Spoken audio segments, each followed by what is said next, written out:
Pernah nggak sih kamu merasa sendirian, bahkan di tengah keramaian? Ada banyak suara di sekitar, seperti tawa, obrolan, dan riuh lainnya, tapi entah kenapa, tetap ada rasa sepi dalam hati.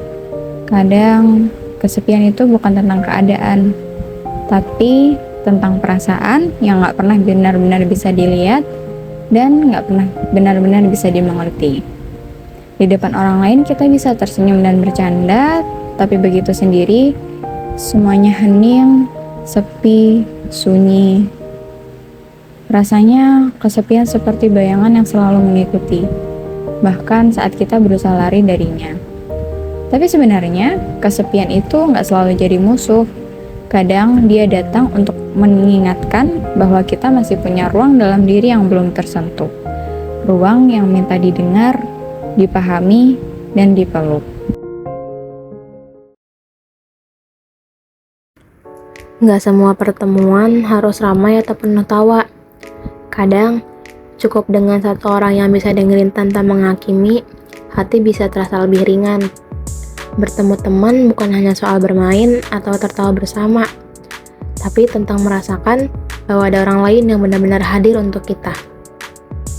Nggak perlu pembicaraan yang berat, kadang cukup dengan duduk bareng, saling diam, dan tahu bahwa kita nggak sendirian di dunia ini. Buku bisa menjadi pelarian yang lembut. Lewat cerita orang lain, kita bisa merasa ditemani, bahkan ketika dunia terasa sunyi. Menulis jurnal itu seperti ngobrol dengan diri sendiri tanpa takut dihakimi.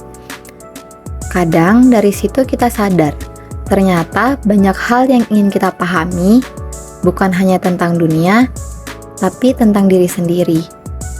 Tulislah apapun itu, gak perlu rapi, gak perlu bagus, dan gak perlu untuk bermakna besar. Karena setiap kata yang keluar bisa jadi langkah kecil untuk mengenal hati sendiri. Kesepian mungkin tidak akan pernah benar-benar hilang dari hidup kita. Dan mungkin itu bukan sesuatu yang harus kita lawan sepenuhnya.